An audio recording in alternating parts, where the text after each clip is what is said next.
Kenapa Ustadz begitu keras? Kenapa Ustadz begitu tegas?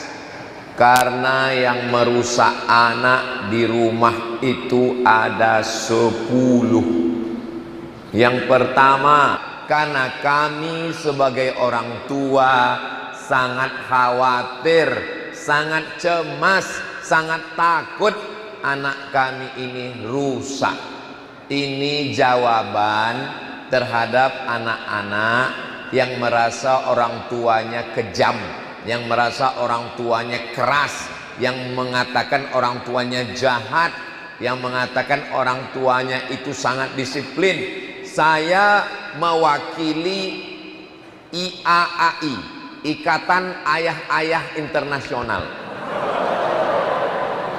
yang sedang cemas tentang anak. Trimurti, ada 3 kiai yang mengasuh, merawat, memperhatikan, membimbing pondok pesantren Darul Hijrah. Kita doakan kiai-kiai kita panjang umur, sehat badan, berkah ilmunya untuk kita semua. Al-asatiz al-kiram, ahibbai wa a'izzai fillah, at-tullab wat-talibat bi ma'hadi Darul Hijrah, hafizakumullahu wa ra'akum. Yus'iduni an akuna ma'akum fi hadhihi al-munasabati as-sa'idati. Asa an yakuna hadha al-liqa' liqa'an tayyiban mubarakan fihi. Wa hadhihi fursatun saminatun wa nafisatun fi nafsil waqti tashilan li wa tafhiman lakum. Sa'atakallamu bil lughatil Indonesiah kay la yaktubu al jasus.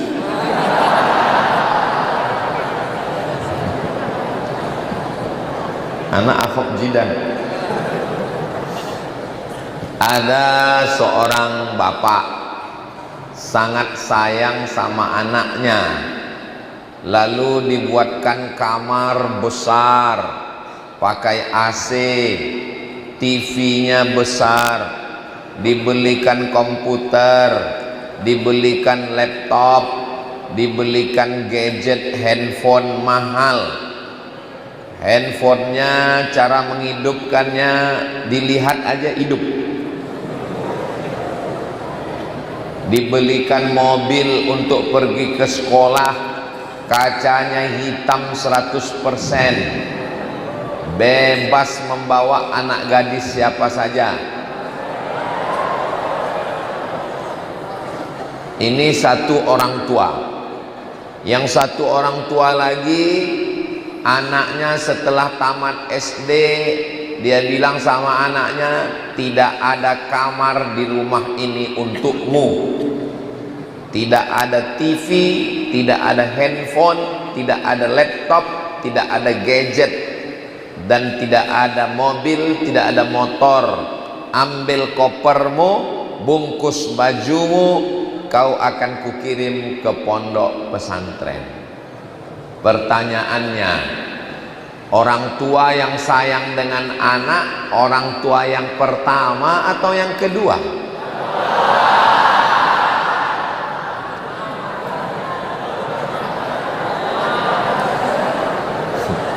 Nampaknya ikhtilaf ulama ini.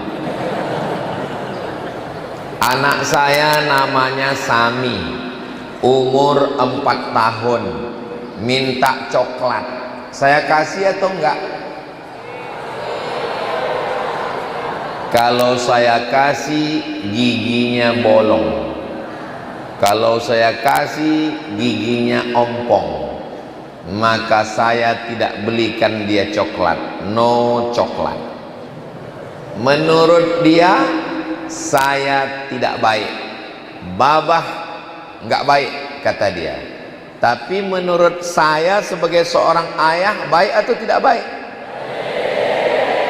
Beda sudut pandang antara anak saya melihat saya Kenapa dia bilang babah tidak baik? Karena tidak memenuhi permintaan dia. Dia suka makan coklat, sampai sekarang gigi depannya masih ompong.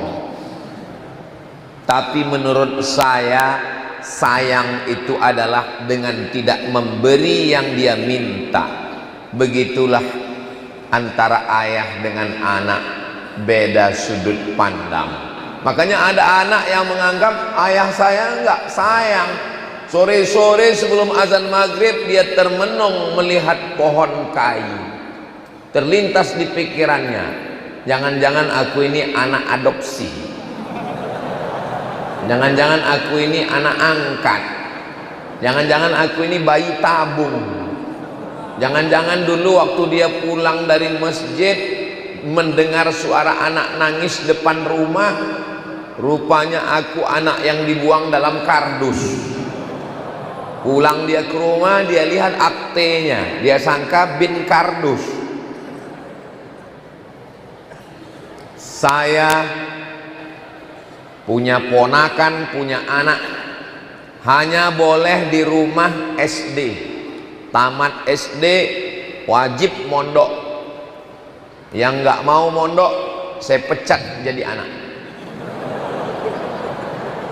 Yang nggak mondok, saya pecat jadi ponakan. Kira-kira saya ini kejam atau baik?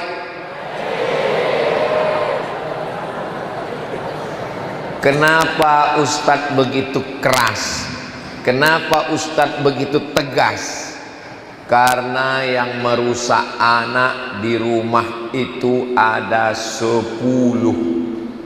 Yang pertama TV, yang kedua handphone, yang ketiga laptop, yang keempat komputer, yang kelima pergaulan teman-teman lingkungan sekitar yang tidak sehat, yang keenam narkoba, yang ketujuh judi online, yang kedelapan game online, yang kesembilan cewek online, yang ke-10 LGBT.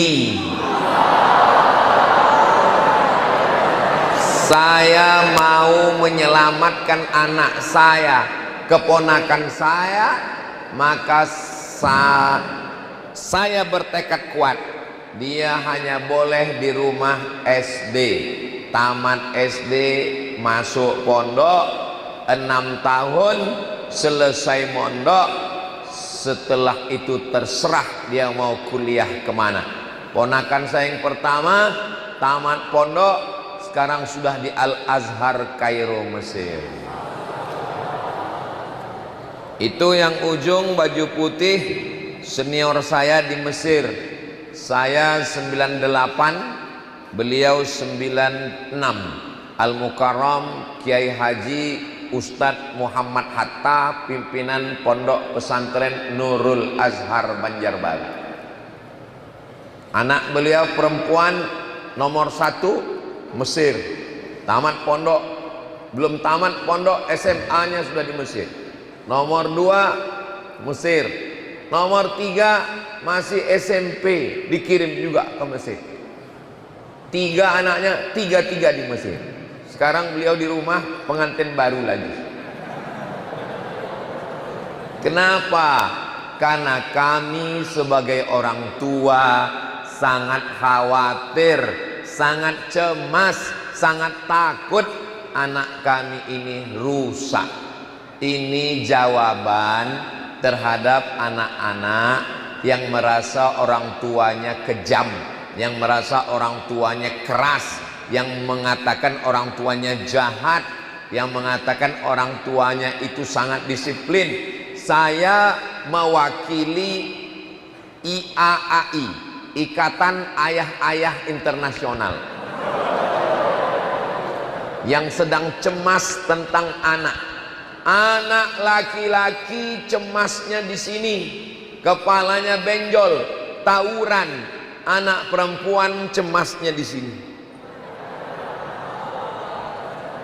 Dibawa pacarnya hari Sabtu malam Ahad malam minggu sudah datang playboy cap tupai yang membawa sepeda motor yang knalpotnya sudah dikhitan 3 kali. Bunyi knalpotnya bep bep bep bep bep bep bep bep. Lewat di depan rumah kita, apa bunyi knalpotnya? Bep. Mau kita izinkan, kita khawatir, kita cemas, kita takut, kita anxiety, kita depresi, kita bunuh diri. Mau kita izinkan, kita takut. Mau nggak diizinkan, dia ngambek, dia merajuk, dia marah. Solusi satu-satunya, anak laki-laki ataupun anak perempuan, daftarkan ke pondok pesantren Darul Hijrah. Masjidnya megah, cantik dan indah. 2 lantai, lampunya lampu istana raja-raja. Masjidnya aman. Kenapa aman? Karena masjidnya nggak pakai pintu. Aman. Makanannya enak, ikan patin terbaik, dapat penghargaan. Saya tanya tadi, Pak Kiai, ini patinnya bukan dibeli di pasar, bukan yang diternak di kolam dikasih tai ayam. Ini patinnya nggak bau karena dia airnya air mengalir dan sudah dapat penghargaan Ustadz. Ini patin ada yang 6 bulan, ada yang 9 bulan. Yang 9 bulan 10 hari itu orang, bukan patin. Lengkap semua. Jadi kalau ada orang yang mengatakan mengapa anak saya mesti masuk pesantren, walaupun sekarang ini yang hadir cuma santri, bapak ibunya nggak ikut, tapi bapak ibunya akan menonton di channel Ustadz Abdul Somad Official. Subscribe, like, share, and comment. Wahai bapak ibu, ini saya ngomong. Kenapa Ustadz tadi tidak ngomong di atas? Kalau saya ngomong di atas, di belakang saya Kiai 3 tambah Kiai Muhammad Atta, lalu direkam, orang nonton. Apa katanya? Ngapain anak kita di pesantren? Ustadznya aja kurang ajar membelakangi Kiai. Maka saya turun ke bawah. Kenapa anak-anak ini mesti dididik dengan baik? Karena anak-anak sangat rentan. Ini bunga bisa berputik, berbunga, mekar, harum, cantik, prosesnya panjang. Dari mulai bijinya pecah, disiram, berbatang, bertangkai, berputik, berpucuk, harum semerbak, prosesnya panjang. Bunga yang nggak punya proses, bunga plastik. Memang mau jadi plastik? Kita ini manusia, bukan besi. Kalau besi namanya Robocop, Transformer.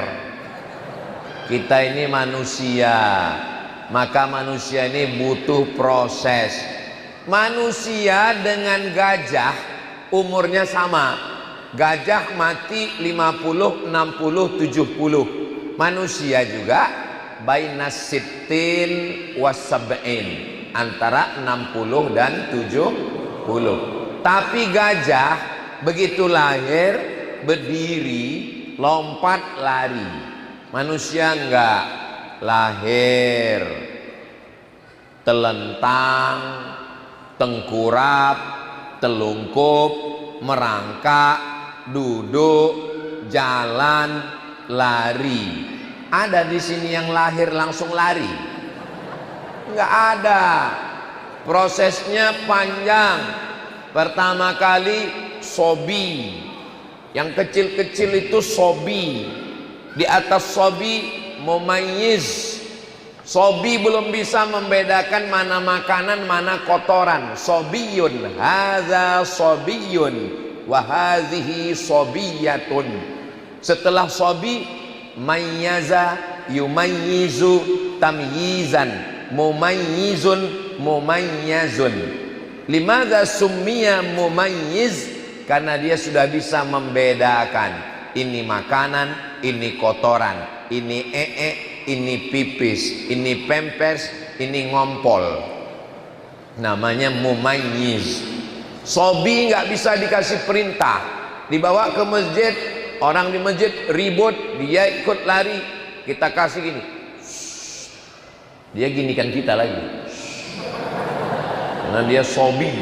Tapi kalau dia sudah mumayyiz, kita ginikan, dia sudah faham. Mumayyiz namanya. Habis sobi, mumayyiz, di atasnya amrod, pakai dal. Kalau amrod jamak dari maradun, maradani, amradun. Tapi kalau pakai dal, amrod, baru tumbuh kumis tipis macam saya ini. Amrod, belum pernah cukur kumis, baru tumbuh kumis tipis, tapi belum akil baligh. Amrod, sobi, mumayyiz, amrod. Setelah amrod, barulah dia akil baligh. Karena ada yang baligh tapi enggak akil.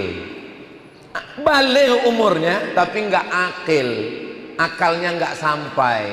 Saudara-saudara kita yang kena memang sudah ujian Allah, mudah-mudahan orang tuanya sabar menjaganya. Tapi ini semua insya Allah akil baligh. Balagha yablughu bulughan balighun.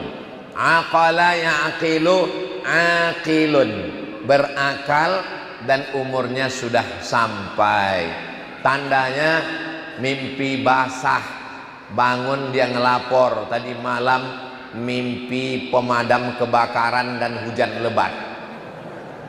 Setelah akil baligh, syabab, ya ma'syaras syabab, lewat masa syabab. Habis syabab, masuk masa kahal. Habis masa kahal, puncaknya paling atas adalah syaikhukhah. Syaikhukhah artinya masa tua. Orangnya selalu dipanggil syekh. Maka jangan bangga kalau dipanggil syekh. Syekh artinya Pak tua. Prosesnya panjang. Sobiyun, mumayyizun, amrad, aqilun wa balighun, syababun, kahlun, syaikhuhatun. Setelah itu Ustaz, mayyitun.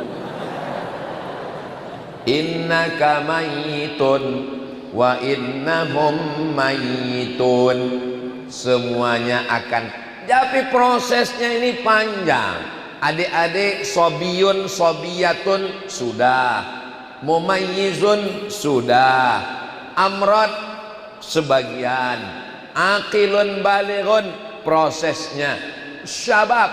Makanya nanti di antara nikmat yang ditanya Allah di akhirat, an umrihi fima ablah, umurnya dihabiskan kemana. Di antara yang akan ditanya adalah an ilmihi fima amil, ilmunya sudah diamalkan atau belum. Di antara yang ditanya an malihi, hartanya, min ainak tasabahu, dapatnya dari mana, wa fima anfaqahu, dipakai kemana. Tapi di antara pertanyaan yang paling berat adalah an syababihi, syabab yang masa muda. An syababihi fima ablah, masa mudanya dipakai kemana saja. Alhamdulillah di Darul Hijrah masa mudanya semuanya baik-baik semua, insya Allah. Saya doakan adik-adik semuanya tamat dari Darul Hijrah sampai kelas 6 pengabdian. Setelah itu silakan terbang sejauh mata memandang. Setelah itu akan pulang ke sarang. membangun Indonesia Raya, insya Allah. Amin. Yang mau jadi polisi angkat tangan.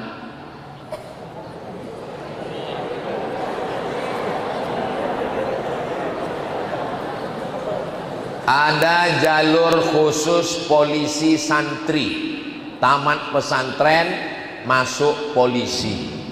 Apa keuntungannya? Enggak kena tilang. Siapa yang mau nangkap polisi? Sekarang saya tanya, mana yang lebih didengar orang omongannya, Ustadz Somad atau polisi? Ustadz Somad. Oke. Saya lewat di suatu jalan, kebetulan di jalan itu ada orang lagi main judi, kelepak. Lalu saya lewat, lalu saya datang ke situ. Ya ayyuhalladzina kafaru. Apa kata mereka? Ustadz Somad, kalau mau ceramah tabligh akbar jangan di sini. Emang masalah buat lo? Karena saya nggak punya pistol, tapi polisi lewat, dia nggak perlu ceramah, dia nggak perlu pakai sound system, dia nggak perlu tabligh akbar, dia nggak perlu pakai ayat, dia nggak perlu pakai ngomong, dia cukup ambil pistolnya dan senyum. Kira-kira mereka takut sama ustadz atau polisi? Terlalu cepat kalian berpindah ke lain hati. Tadi katanya Ustadz Somad, itu dia Pak Polisi kita. Saya jadwal ceramah di Lampung. Panitia mengatakan Ustadz Somad jangan diganggu, dia masuk kamar hotel lantai 2 kunci. Ustadz Somad silakan tidur istirahat, nggak ada yang ganggu Ustadz, silakan. Oke. Saya pun istirahat karena capek habis terbang. Bismika Allahumma ahya wa am. Enggak lama langsung pintu. Saya intip polisi. Brimob, brigadir mobil. Brigade mobil. Saya buka pintu. Ada apa Pak Brimob? Saya adik kelas ustadz di pondok dulu. Oh, masuk. Kok bisa jadi polisi? Saya kebetulan ikut tes polisi jalur santri Pak Ustadz. Lulus, sekarang tugas di Lampung Pak Ustadz. Bangga saya punya adik kelas. Memang dia polisi, tapi tasrifnya masih lancar. Doroba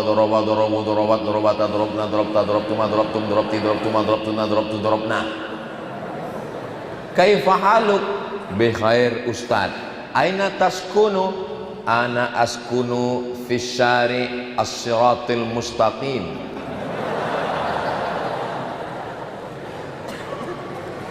Jadi menolong agama ini tidak hanya dengan ustadz. Menolong agama ini tidak hanya dengan baca kitab, tapi jadi polisi juga bisa menolong agama.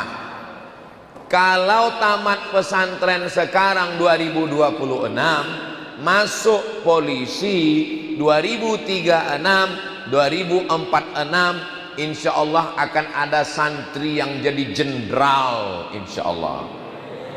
Jenderal bintang 1, bintang 2, bintang 3, bintang 4, paling tinggi bintang 4. Katanya ada bintang 7, itu bukan polisi, itu sakit kepala. Ada yang mau jadi dokter spesialis? Masya Allah. Mau jadi dokter spesialis deh? Iya Pak Ustadz. Spesialis apa? Spesialis kandungan. Tolong yang perempuan, yang santriah, yang santriwati, kalian ambil dokter, habis dokter umum ambil spesialis 4 tahun. spesialis jin. Spesialis jin Pak Ustadz. Spesialis jin, spesialis kandungan. Karena saya sebagai laki-laki,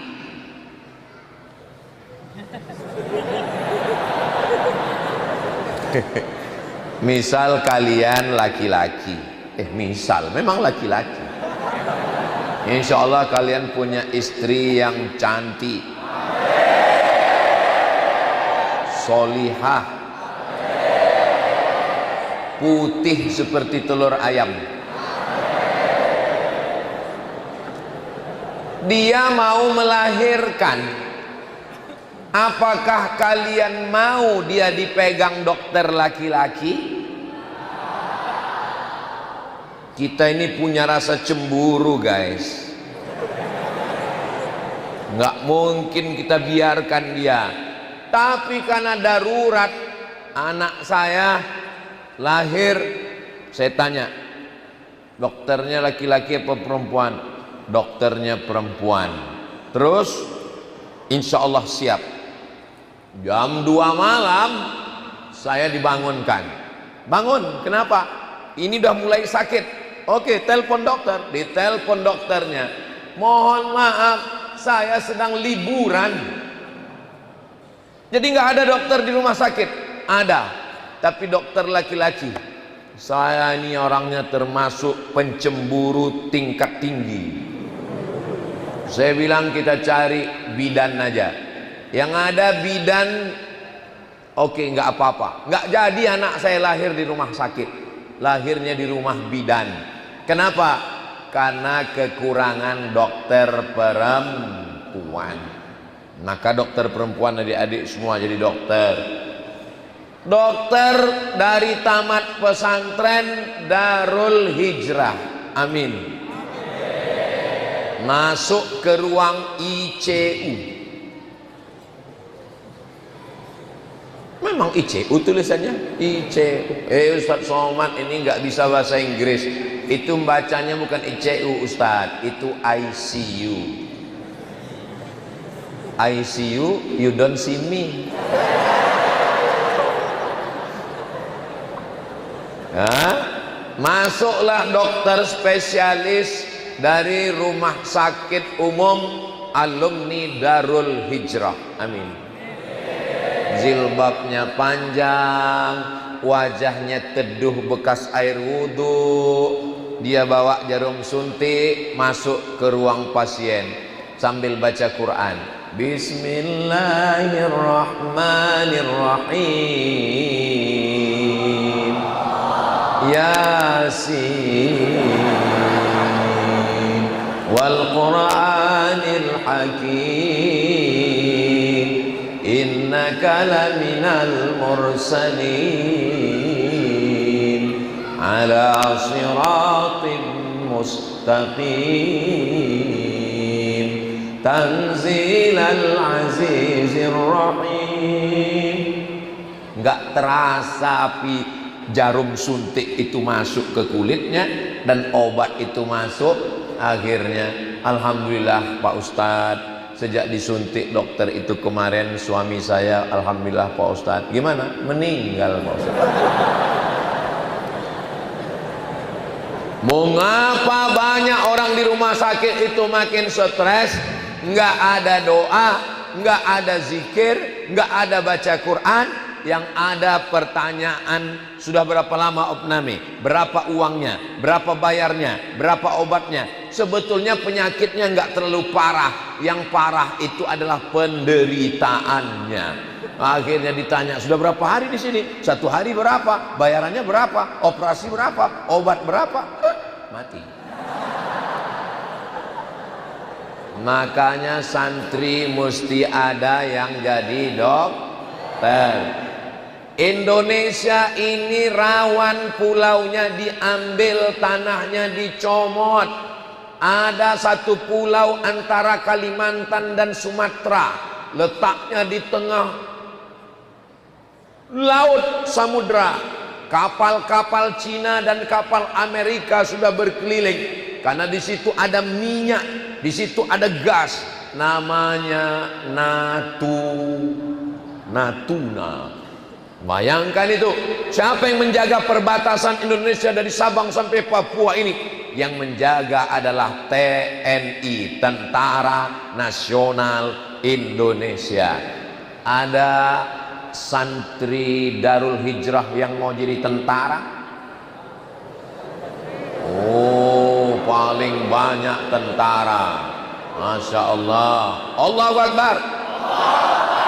Insya Allah yang sudah angkat tangan tadi nanti kita kirim ke Israel.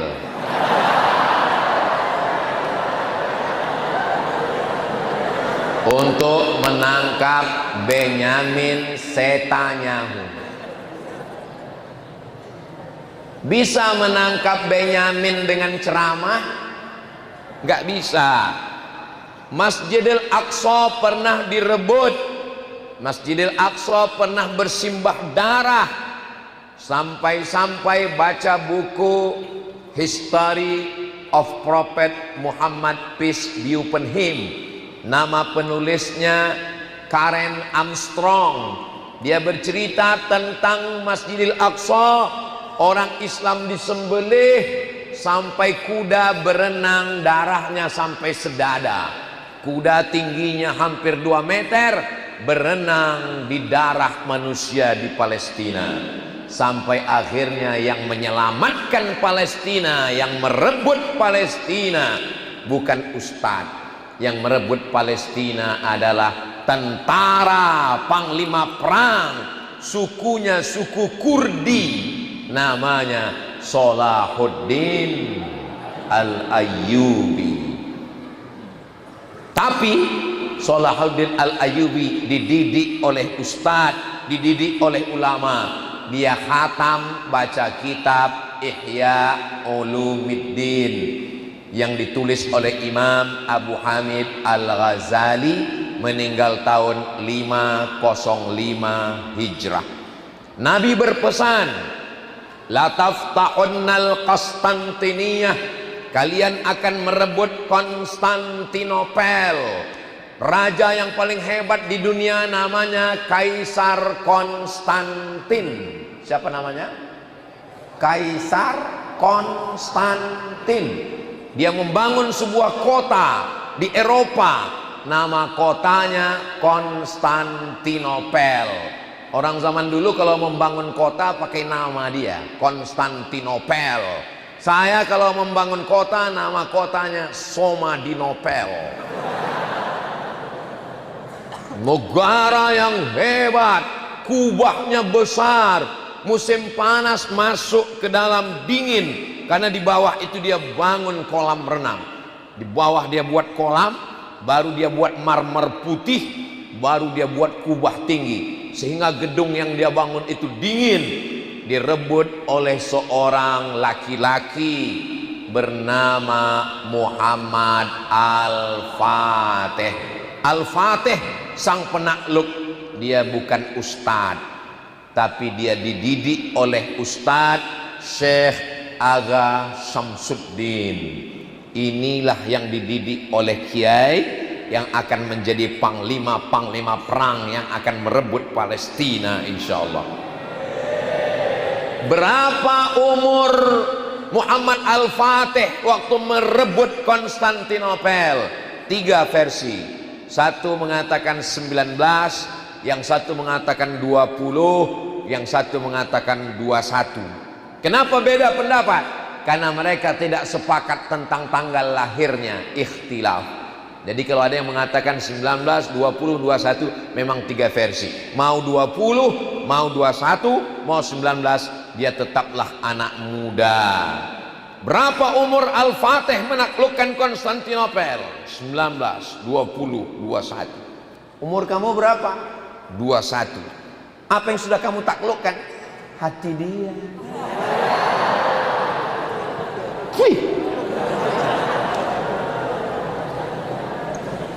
Alumni pesantren akan menjadi pemimpin bangsa ini insyaallah. Amin. Alumni pesantren bisa menjadi utusan negara Indonesia untuk Mesir, duta besar Republik Indonesia untuk Kairo dari pesantren Gontor Ponorogo. Namanya Bapak Muhammad Fakhir, dulu dubes Indonesia. Indonesia ini mengirim duta besar ke negara-negara sebagai perwakilan Indonesia. Menteri Agama pernah dijabat oleh alumni Gontor, namanya Bapak Maftuh Basyuni. Kenapa Ustadz sebutkan nama-nama alumni Gontor? Karena kiai-kiai pesantren Darul Hijrah mereka adalah alumni Darussalam Gontor Ponorogo. Maka kalian nasab keilmuannya, adik-adik yang ada di Darul Hijrah ini dari mana? Dari kiai-kiai. Kiai dari mana? Dari Gontor. Gontor Trimurti, Kiai Imam Zarkashi, Kiai Fanani, Kiai Sahal. Mereka inilah yang menurunkan ilmu-ilmu sehingga seluruh pondok modern di Indonesia itu imamnya adalah Darussalam Gontor Ponorogo. Bangga nggak bangga jadi anak santri alumni pesantren? Orang tuanya juga begitu.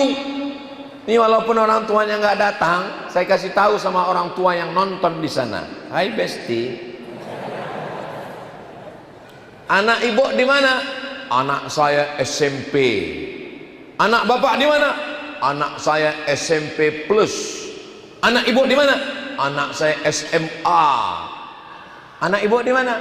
Ya karena nggak lulus SMP dan SMA, daripada nggak sekolah, ya udahlah di pesantren aja. Kau pikir pesantren ini tong sampah? Kau pikir pesantren ini tempat pembuangan orang? Pesantren ini tempat anak-anak yang tercerdas dan terpintar dan terhebat. Saya nggak percaya omongan Ustadz Somad. Masa pesantren tempat anak yang tercerdas? Berapa pelajaran ujian akhir SMP? 5. Fisika, kimia, biologi, matematika, bahasa Indonesia. Fisika, kimia, biologi, matematika, bahasa Indonesia. Ujian engkau pagi sore 5 pelajaran ini lulus SMP SMA. Tapi pesantren Darul Hijrah berapa pelajarannya ujian akhir? Nahwu, shorab, balaghah, ma'ani, mantik, bayan, muhadasah, muhadarah, fikih, usul fikih, qawaidul fikih, tafsir, ulumul Quran, tajwid, hadis, ulumul hadis, mustalah hadis, rijalul hadis, mukhtaliful hadis, bahasa Inggris, fisika, kimia, biologi, matematika, bahasa Indonesia. Nggak cukup tangan sama kaki untuk menghitung. Makanya kalau anakmu nggak lulus SMP, nggak lulus SMA negeri, nggak lulus SMP plus, lalu kau harap dia berhasil di pondok, karena nggak lulus SMP kau masukkan ke pondok, dia bukan jadi manusia, mati dia di pondok. Pilih anakmu yang paling cerdas, pilih anakmu yang paling smart, pilih anakmu yang paling pintar. Itulah yang kau daftarkan ke Darul Hijrah untuk tahun ajaran 2026-2027. Daftarkan segera. Ingat, kuota terbatas. Nanti kalau anak saya di pesantren modern, dia modern, nggak mau maulid lagi. Ini grup hadroh dari pesantren. Dari pesantren, grup hadroh, baca maulid tadi kan, ada hadrohnya kan. Saya soalnya pernah juga ngomong gitu di pesantren. Pesantren modern tetap ada grup hadroh, ada maulid. pas selesai acara, mohon maaf Pak Ustadz, itu tadi pemain naturalisasi dari luar, bukan Manchester United, itu dari Liverpool Pak Ustadz. Ternyata pesantren modern Darul Hijrah tetap baca maulid, tetap sholawatan, tetap zikir tahlilan. Nanti kalau anak saya di pesantren punya ijazah diakui nggak di Indonesia? Ijazah Darul Hijrah bukan cuman diakui di Sumatera, Kalimantan, Sulawesi, Papua, diakui sampai ke Mesir, ke Saudi Arabia, dimanapun berada, ijazah dia berlaku di dunia dan di akhirat. Nanti anak saya kalau di pesantren sarungan, ya namanya sholat dia pakai sarung, tapi walaupun mereka pakai sarung dia tetap pakai celana. Mereka sarungan rapi, mereka pakai jas. Haza allazi yasta'milu blazir haja sofu kamal sofu sadis. Ini yang ganteng-ganteng ini kelas 6, kalian menuju ganteng. Siapa yang nggak bangga pakai jas, muhadarah pakai dasi, asal jangan sampai pakai jas, pakai dasi, nggak pakai sarung, nggak pakai celana. Kenapa anak pesantren modern itu dibiasakan pakai jas? Kenapa anak pesantren modern itu dibiasakan pakai dasi, pakai jas? Supaya nanti dia nggak canggung, nggak kaget waktu dilantik jadi menteri di istana negara. Supaya menteri luar negeri melepas dia nanti untuk menjadi duta besar, dia dengan PD-nya. Kenapa anak pesantren itu mesti bahasa Inggris, English language? Kenapa dia mesti pakai bahasa Inggris? Kenapa nggak bahasa Arab saja? Anak pesantren bisa bahasa Arab biasa, tapi anak pesantren bisa bahasa Inggris, TOEFL, Test of English Foreign Language, skornya 550. Itu adalah alumni pesantren Darul Hijrah. Saya doakan ada di antara adik-adik yang dapat beasiswa dari Cambridge University, ada yang dapat beasiswa dari McGill Kanada, ada yang dapat beasiswa dari Harvard Amerika, ada yang dapat beasiswa dari Australia National University. Kenapa? Man arafa lughata qaumin amina makrahum. Siapa yang paham bahasa suatu kaum, dia akan selamat dari tipu daya mereka. Sekarang ada ustadz yang ceramah berapi-api menghantam Donald Bebek karena dia membela Netanyahu. Iya, pesannya nggak sampai. Kenapa? Ngomongnya pakai bahasa Indonesia. Coba kalau dia pakai bahasa Inggris. Alhamdulillah, ceramah Ustadz Somad diterjemahkan ke dalam bahasa Inggris oleh santri pondok pesantren Darul Hijrah. Diterjemahkan mereka, Ustadz Somad yang mengatakan, man kana ya'budu Amrika fa inna Amrika qad mata. Lalu diterjemahkan, destroy him, kill him. Wah, diterjemah, ditonton sama Donald Trump. Who is this? Kata dia. This is a Muslim scholar from Indonesia. What his name? His name Abdul Somad. Okay, CIA, come here. What do you want, Mr. President? Kill him. Ishkariman aumut syahidan. Tapi yang namanya manusia itu mesti berproses, semuanya mesti Kenapa karpet ini bisa naik derajatnya setinggi ini? Ini dari pohon kapas. Pohon kapas musim kering gugur, kapas dipintal jadi benang, benang ditenun menjadi karpet. Memang ada yang jadi kain, tapi kita kan cerita karpet nih sekarang.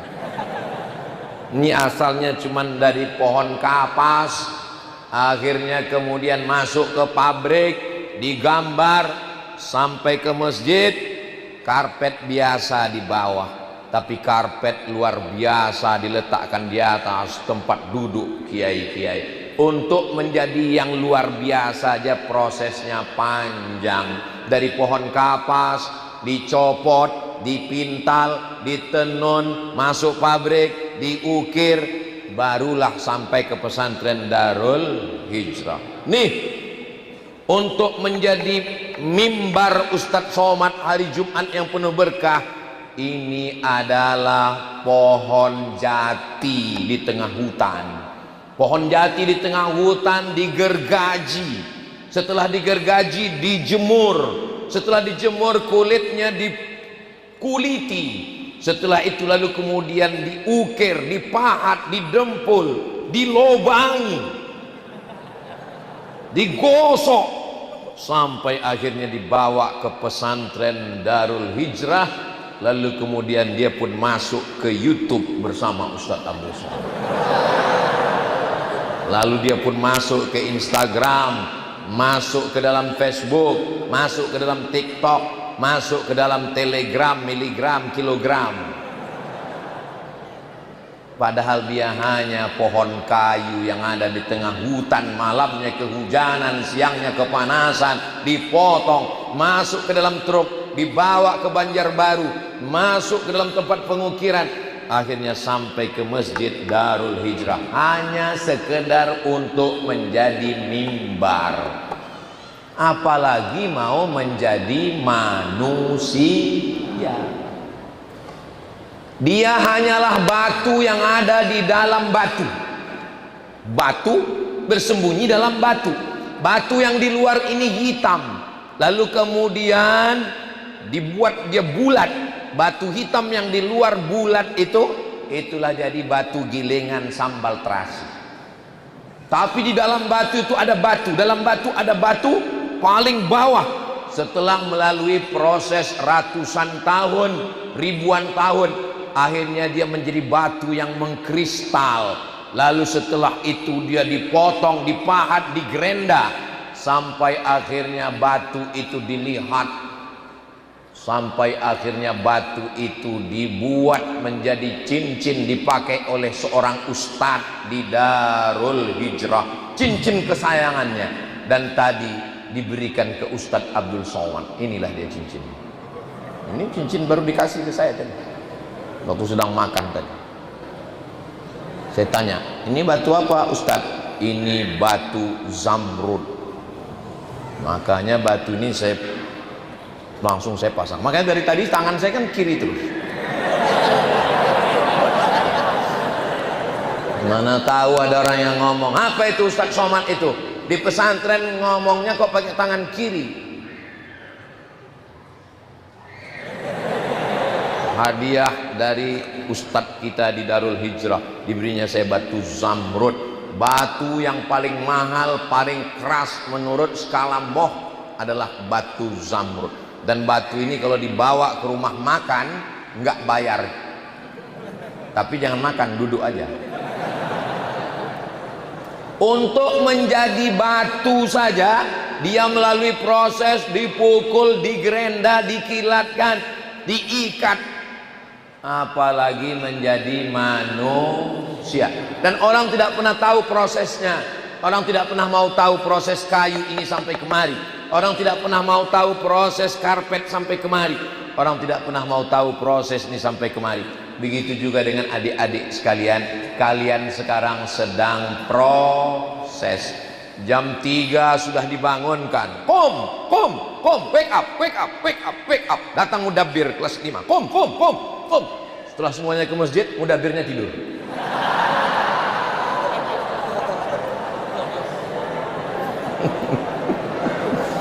Kayaknya Ustadz Somad pernah pengalaman ini. Sampai ke masjid, sholat, masjid besar, masya Allah, cantik, megah dan mewah. Tapi saya sudah ceramah 50 menit. Tadi saya ceramah jam 3 kurang 15, sekarang sudah jam 4 kurang 20. Saya sudah ceramah 55 menit, dari pinggir sampai ujung sampai tengah, semua santri Darul Hijrah. Itu menunjukkan santri Darul Hijrah ini makanannya bergizi dan sehat. Tempat saya mondok dulu, banyak yang sholat subuh itu sujud pertama sekaligus sujud terakhir.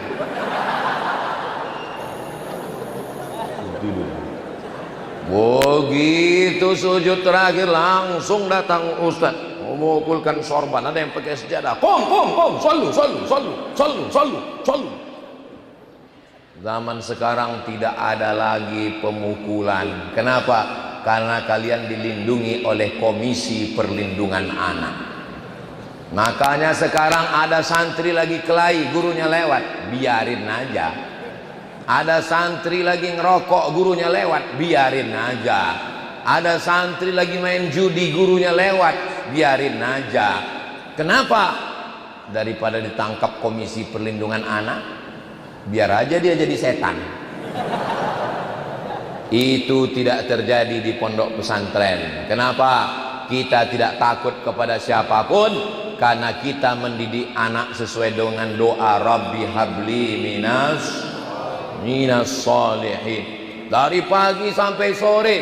Pagi jam 8 habis sarapan masuk kelas, jam 10 istirahat masuk kelas, jam 12.30 sholat zuhur. Habis sholat zuhur bunyi lonceng, teng. Allahumma barik lana fima razaqtana wa qina azabannar. Amin. Habis itu masuk kelas sore sampai asar. Allahu akbar, sholat asar. Habis sholat asar main bola, habis sholat asar pramuka, habis kasyafah, jimbas, senam, olahraga, semuanya aktivitas. Jam 6 sudah siap ke masjid, habis mandi bersih, maghrib berjamaah, maghrib ke isya murajaah, ngulang hafal Quran. Habis isya ke jam 10 ada yang kelas malam, ada yang baca kitab, ada yang menghafal. Kana Muhammadun naiman fi firashihi wa sa'atu asrun wal lailu kulluhu zalamun wa fardun laisa fiha illa sautul harik fi syari. Santri-santri bawa dulu kami, kalau sudah jam 8 habis sholat isya, jam 10 kasur di kamar, kasur tinggi, nggak ada satupun yang berani megang kasur. Kenapa? Nanti masuk Kismul Amni. Yang berani megang kasur, paling kita dekat-dekat aja pegang dikit. Dari jam 8 ke jam 10 ngapal di kelas. Ada kawan saya jam 8 ke jam 10 bawa kamus tebal, kamus Al-Munjid fil lughati wal a'lam. Oh, bawa ke masjid, letakkan, tidur.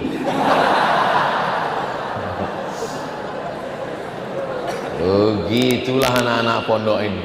Jam 10 teng 10 malam gelar semua kasus, mudabir matikan lampu, tidur semua, tidur sepi, sunyi, gelap.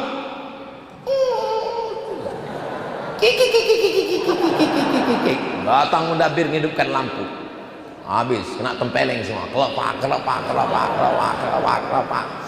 Dulu zaman kan saya nggak bisa menceritakan penderitaan zaman saya, karena kalau saya ceritakan ketangkap keluar 1 kali, ketangkap 2 kali, gundul. Zaman kalian sudah nggak ada guntul, nggak ada kelepak-kelepang, nggak ada. Kenapa? Karena kalau saya ceritakan ini, itu deritamu lo kali. Insya Allah zaman kalian jauh lebih baik dari zaman saya, insya Allah. Amin. Kami ini sudah mentok, sudah habis. Nama saya ditulis di pesantren Darul Hijrah ini panjangnya 4 meter. Tuan Guru. Profesor. Profesor itu dari University Islam Sultan Syarif Ali Brunei Darussalam yang ngasih profesor. Haji. Haji saya pertama tahun 1992.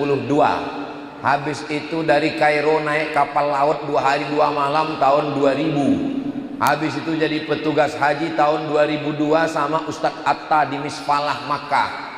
Habis itu 2006 dari Maroko petugas haji. Habis itu terakhir dengan istri saya 2024. Jadi mestinya jangan tulis ha ha ha ha ha. Abdul Somad. Itu ditulis di ujung LC. LC itu singkatan dari licence.